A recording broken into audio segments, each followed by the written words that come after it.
नमस्कार, मैं हूं शशि तुषार शर्मा और आप देख रहे हैं चुनावी खबरों पर आधारित चुनाव आज तक का खास बुलेटिन। सबसे पहले आप दिन भर की बड़ी चुनावी खबरों को संक्षेप में जान लीजिए, जिसके बाद हम आपको बताएंगे कि खबरें खास क्यों हैं और उनके क्या हैं राजनीतिक मायने। केंद्र के अध्यादेश के खिलाफ दिल्ली के सीएम अरविंद केजरीवाल को अब झारखंड के मुख्यमंत्री हेमंत सोरेन का साथ मिल गया है। उधर कर्नाटक में कैबिनेट की बैठक में आज क्या फैसला हुआ है, आपको हम ये भी बताएंगे। कांग्रेस नेता राहुल गांधी ने अमेरिकन दौरे के दौरान एक बार फिर से विवादित बयान दे दिया है, जिसके बाद बीजेपी आक्रामक मूड में आ चुकी है। लोकसभा चुनाव को लेकर महाविकास अघाड़ी ने क्या रणनीति तैयार की है, ये भी आपको बताएंगे। बिहार में पूर्व सीएम जीतन राम मांझी ने नीतीश कुमार के सामने क्या मांगे रखी हैं, इसके बारे में भी हम चर्चा करेंगे। और चलिए अब थोड़ा विस्तार से कुछ बड़ी खबरों को समझ लेते हैं। दिल्ली के सीएम अरविंद केजरीवाल ने शुक्रवार को झारखंड के सीएम हेमंत सोरेन से मुलाकात की और ये मांग की है कि दिल्ली सर्विसेज अध्यादेश पर वो राज्यसभा में आम आदमी पार्टी का साथ दें। सोरेन ने केजरीवाल को भरोसा दिलाया है कि वो अध्यादेश पर लाए जाने वाले बिल को संसद में आम आदमी पार्टी का ही समर्थन देंगे, यानी बिल को पास नहीं होने देंगे। केजरीवाल ने अपील की है कि सभी पार्टियां संसद में केंद्र के अध्यादेश का विरोध करें। वहीं हेमंत सोरेन ने कहा है कि जो राज्य सरकार केंद्र सरकार की सहयोगी नहीं है, उन सभी सरकारों की एक समान स्थिति है, जो चिंता का विषय है। सुनवाते हैं आपको कि अभी जो अध्यादेश जारी किया गया है ये संसद में आएगा, संसद के मॉनसून सेशन में। तो बीजेपी की लोकसभा में तो बहुमत है, लेकिन राज्यसभा में बीजेपी के पास बहुमत नहीं है। उनकी 93 सीट्स हैं 238 में से।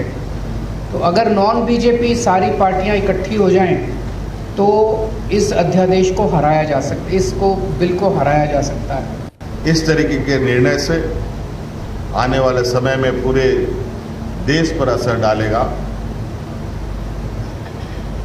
और ये असर इस देश के 80% लोग जो हमारे देश में किसान प्रवृत्ति के हैं, गांव देहात से आते हैं, उनके लिए तो बहुत ही पीड़ादायक साबित होगा। और जो अगली खबर है उसका रुख करते हैं, क्योंकि कर्नाटक में कांग्रेस ने अपनी चुनावी वादों पर मुहर लगा दी है। शुक्रवार को कैबिनेट की बैठक में यह तय कर लिया गया है कि कांग्रेस सरकार चालू वित्त वर्ष में 5 गारंटियों को लागू कर देगी। कर्नाटक के सीएम सिद्धरमैया ने जानकारी देते हुए कहा कि मैंने और deputy CM DK Shivakumar ने गारंटी कार्ड पर हस्ताक्षर कर दिए हैं। हम सभी वादों को लागू करेंगे और ये सुनिश्चित करेंगे कि वो लोगों तक पहुंचे। खबरों में आगे बढ़ेंगे और राहुल गांधी की बात करेंगे, क्योंकि कांग्रेस के नेता राहुल गांधी ने अमेरिका के दौरे के दौरान एक बार फिर से विवादित बयान दिया है और उन्होंने कहा है कि मुस्लिम लीग एक सेक्युलर पार्टी है। You talked about secularism and democracy while opposing the Hindu party BJP.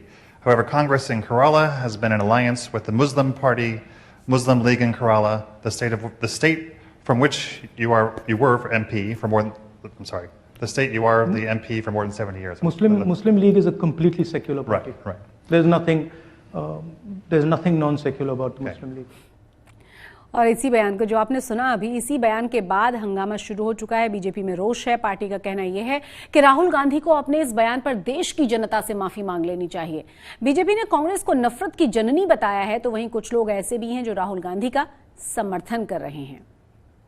तो राहुल गांधी के मुस्लिम लीग वाले इसी बयान पर शहजाद पूनावाला और संजय राउत ने क्या कहा है, जरा सुनिए दोनों को ही। भारतीय जनता पार्टी जिसको करोड़ों लोगों ने देश में एक नहीं 2 बार चुनकर लाने का काम किया है, उसको वो नफरती बुलाते हैं और मुस्लिम लीग को सेकुलर कहते हैं। दरअसल कांग्रेस पार्टी तो खुद नफरत की जननी है।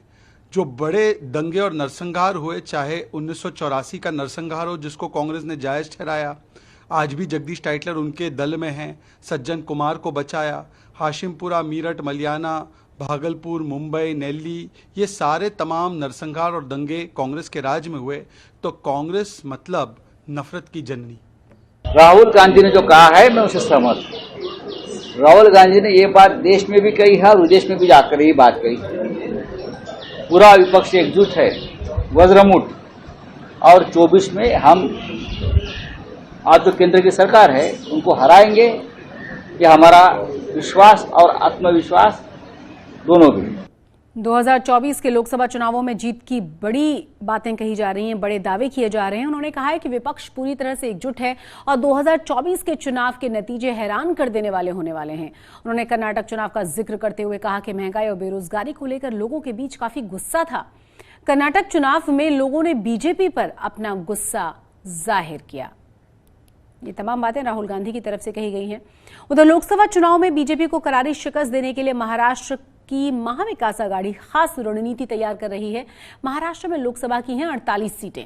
ऐसे में महाविकास आघाड़ी का यहां पर ज्यादा से ज्यादा सीटें जीतने का लक्ष्य है, सपना है। महाराष्ट्र कांग्रेस अध्यक्ष नाना पटोले ने कहा है कि सभी 48 सीटों के लिए महाविकास आघाड़ी के सभी नेताओं के साथ बैठक की जा रही है। पटोले ने यह भी कहा कि कर्नाटक में कांग्रेस की बड़ी जीत से देश भर में अब बीजेपी के खिलाफ माहौल है और देश की जनता मोदी सरकार को उखाड़ फेंकेगी। तो चलिए नाना पटोले ने और क्या कहा है सुन लीजिए।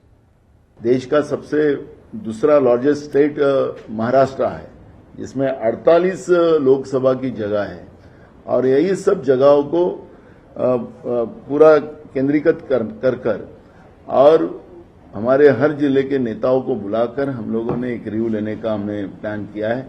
उसमें 288 विधानसभा की सीट है और हमारी 48 लोकसभा की सीट है। ये सभी सीटों पे हम लोग चर्चा करेंगे और वो जो स्थितियां है वहां की मेरिट के आधार पर वो हमारे महाविकास आघाड़ी के सामने हम रखेंगे और मुझे लगता है कि महाविकास आघाड़ी भी ये सब चीजों को सहमति देगी, क्योंकि उनका भी टारगेट बीजेपी को हराना है, तो स्वाभाविक है। और महाराष्ट्र वैसे भी कांग्रेस विचारधारा का हमेशा रहा है और कांग्रेस का जो वोट है वो महाराष्ट्र के हर जगह है और ये सब वोटों को पूरे इकट्ठा करना। विपक्षी एकता की बैठक से पहले हिंदुस्तानी आवाम मोर्चा के संस्थापक जीतन राम मांझी ने नीतीश कुमार की चिंताओं को बढ़ा दिया है। उन्होंने कम से कम 5 सीटों पर अपनी दावेदारी जता दी है। उन्होंने ये भी कह दिया है कि उनकी पार्टी की तैयारी सभी सीटों पर है, सभी सीटों को ध्यान में रखकर आगे बढ़ रहे हैं वो। और साथ ही मांझी ने नीतीश कुमार को ये भी कहा है कि अगर उन्हें उचित सीटें नहीं मिली तो ये गठबंधन के लिए अच्छा नहीं होगा। जीतन राम मांझी के बयान से पहले उनके बेटे और बिहार सरकार में मंत्री संतोष सुमन ने भी 5 सीटों की मांग की थी। संतोष सुमन की इस मांग पर सहमति जताते हुए जीतन राम मांझी ने संतोष सुमन की मांग को जायज ठहरा दिया है। जीतन राम मांझी के इस बयान से अंदाजा लगाया जा सकता है कि यदि उनकी मांगों को नहीं माना जाता तो वो महागठबंधन के रिश्तों को तोड़ने पर विचार कर सकते हैं। हालांकि जीतन राम मांझी नीतीश कुमार के साथ रहने की कसम का जिक्र भी कर चुके हैं। तो हम लोग 5 सीटों तो कहा कम है, हम सारे सीटों पर तैयारी चल रहे हैं। हम नीतीश कुमार के साथ रहने का वादा किया है और ये कह रहे हैं कि नीतीश कुमार अगर रिस्पेक्टेबल हमारी क्षमता के अनुसार अगर सीट देते हैं तो बहुत अच्छा होगा गठबंधन के लिए कि बहुत सीटें हम लोग जीतेंगे, क्योंकि हमारा जो वोटर है सब अलाइंड है। सब जिन बातों की चर्चा हम किया हम हैं तो सबको विश्वास है कि मांझी जब वहां रहेंगे तो ये सब बातों का रिजल्ट होगा। चुनावी खबरों पर हमारी खास पेशकश में आज के लिए बस इतना ही। चुनाव से जुड़ी हुई खबरों से जुड़ी हर अपडेट के लिए आप चुनाव आज तक के साथ जुड़े रहिए और साथ ही चैनल को सब्सक्राइब करना मत भूलिएगा। नमस्कार।